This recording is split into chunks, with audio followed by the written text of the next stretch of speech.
నా పేరు కర్నల్ నిఖిల్ ప్రభాకర్ ఆప్తే.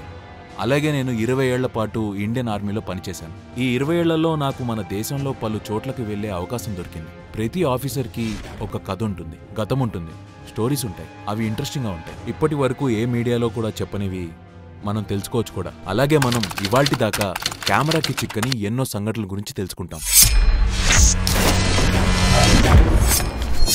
మన పాడ్కాస్ట్కి మొదటిగా వచ్చిన అతిథి కర్నల్ డిన్నీ శశిధరన్ నాయర్.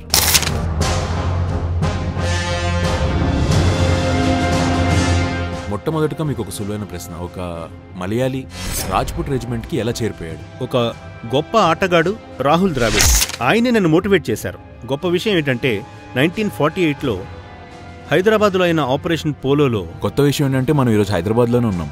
అందుకే మమ్మల్ని లిబరేటర్స్ ఆఫ్ హైదరాబాద్ అని కూడా అంటారు. నార్త్ ఈస్ట్ కూడా చూశారు, కాశ్మీర్ వ్యాలీని కూడా చూశారు, అలాగే ఎల్లోసిని కూడా చూశారు. ఆర్మీకి మీ మీద కక్ష ఏమైనా ఉందా? ఇన్ని చోట్లకి తెప్పించారు.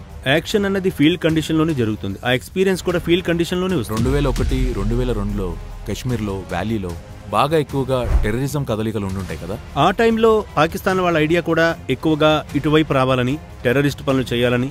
అప్పుడు ఎలాగో తోటాలు పేల్తాయి. అంతా ఫేస్ టు ఫేస్, ఎదురెదురుగా 99% మీకు ఏదో ఒకటి జరిగేది. అప్పుడు టెర్రరిస్టులను అదుపు చేశాం. మేము చేసినవి కొన్ని ఆపరేషన్స్ నాకు గుర్తొస్తాయి. చాలా దగ్గరగా చూసాం. మేము 2-3 బెటాలియన్స్ కలిసి ఒక ఊరిని చుట్టుముట్టాలి. ఆ ఊరు మాకు అప్పగించిన టాస్క్. దానికి ఏంటంటే మేము ఒక కొండపై నుండి కిందకి దిగాలి. ఒక్కోసారి మీరు నేను కూర్చున్నట్టుగా ఇంత దగ్గరగా తెలిసేదే కాదు. ఆ క్షణంలో ఇద్దరు ఒకేసారి చూశారు. ఆర్మీ వాడు చూశాడు, టెర్రరిస్ట్ కూడా చూశాడు. ఇద్దరూ ఒకేసారి కాల్చారు.